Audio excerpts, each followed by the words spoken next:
In your view, what is the most overused phrase that niggles the bejesus out of you more than anything else? For me, it's the pandemic changed everything. It's quite a ridiculous thing to say, as if what every person on the entire planet experienced over the last 2 years could simply be dusted off and we'd all return to the way things were before the whole darn thing began. But in a business context though, things really have changed. Cast your mind back, if you will, to the summer of 2020, around July, August time.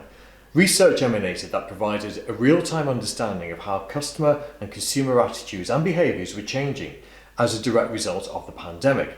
Business leaders, marketers and PR agencies like us all had questions we needed answering. How are our customers and prospects feeling?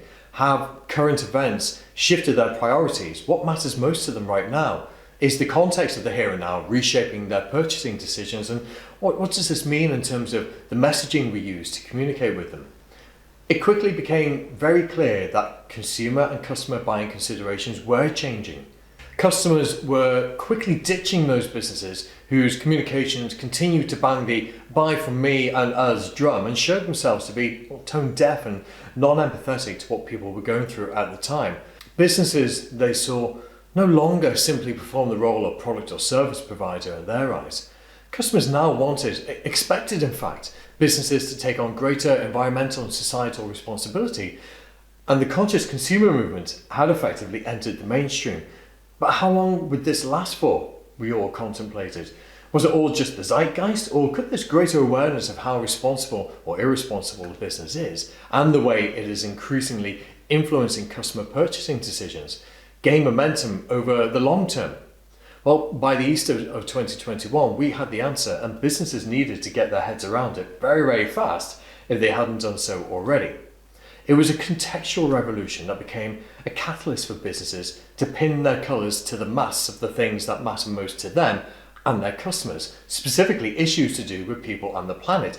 But it also spirited a darker element, the rise of the green and purpose washing brigade.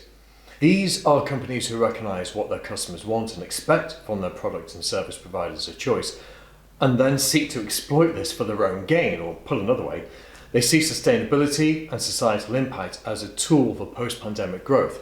Tell the people what they want to hear and we'll win out over our competitors. That's not just my view. The Competition and Markets Authority last year found that 40% of businesses who boast of their green credentials cannot actually substantiate these claims at all. They are in fact lying. As much as this angers the heck out of me, there is a more serious element to this, and it's not that customers are having the wool pulled over their eyes and being duped into believing that a business is all goody-goody so that they're seduced into parting with their money. Well, customers are more savvy than that. What I get most upset by is that those businesses who are making great strides in organising themselves along more sustainable lines and positively impacting their communities are not getting heard as much as they should be.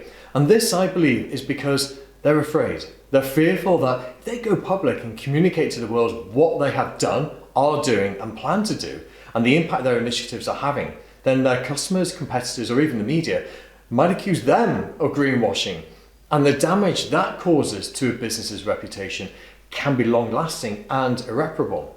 And that is what this video series will address and help businesses like yours to overcome.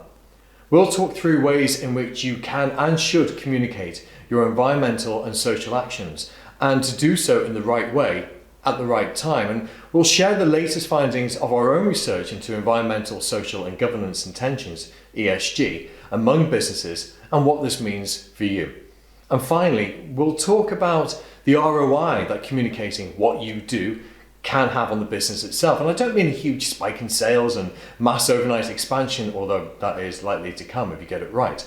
Rather, the way in which doing good and the right thing by people and planet increases your impact on your sector and influence on your customers. So stay with us throughout this series of 3 videos, and I promise you it'll be worth your time investment.